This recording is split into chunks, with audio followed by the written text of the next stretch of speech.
নমস্কার, জয়গুরু। আমরা যখন জীবনে হেরে যাই, কারণ আমরা তো মানুষের জীবনে যেমন হার আছে তেমন জিতও আছে। তবে আমরা যখন জিতে যাই তখন আমরা মহা আনন্দে উল্লাস করি, কিন্তু যখন আমরা হেরে যাই তখন আমরা যেন এই জীবন থেকে পালিয়ে যেতে চাই, যেন আমাদের মনে হয় এই জীবনটা রাখার আর কোনো প্রয়োজন নেই।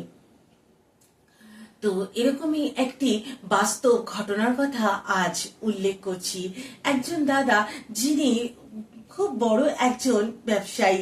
তো ব্যবসাতে তো শুধু লাভ হয় না, কখনো কখনো ব্যবসাতে কিছু ক্ষতিও হয়। তো সেই দাদাটার ব্যবসাও চরমভাবে ক্ষতিগ্রস্ত হয় এবং তার ব্যবসার যে মূলধন তা প্রায় অর্ধেকের বেশি নষ্ট হয়ে যায়।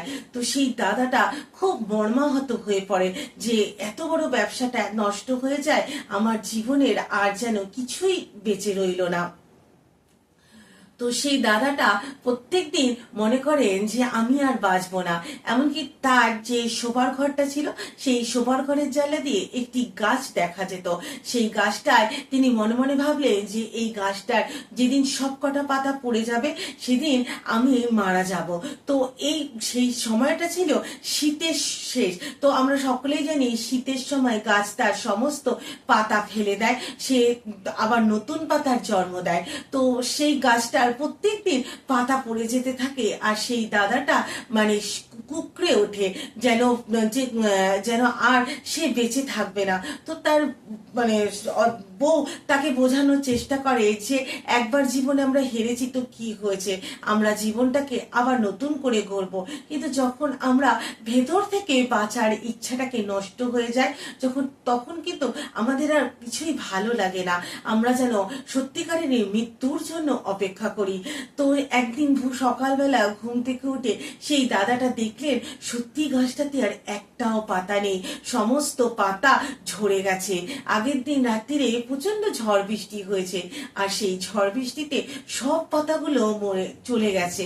তো সেই দাদাটা ভাবলেন এই বুঝি আমার মৃত্যু আমার দোরগোড়ায়, আমি বুঝি আর বাঁচবো না বলে সে যখন কাতর স্বরে চিৎকার করে কাঁদছে, ঠিক সেই সময় তিনি দেখলেন সেই গাছে, যে গাছের সমস্ত পাতা ঝরে গেছে, আরো একটি নতুন পাতার জন্ম হয়েছে। একটি নতুন পাতা সেই গাছটি থেকে বেরিয়ে আসছে। তখন সেই দাদাটার হঠাৎই মনে হলো যে আমরা জীবনে সত্যিই তো জীবনে হেরে গেছি বলে আমি পালিয়ে যাব, আমি মৃত্যুবরণ করব।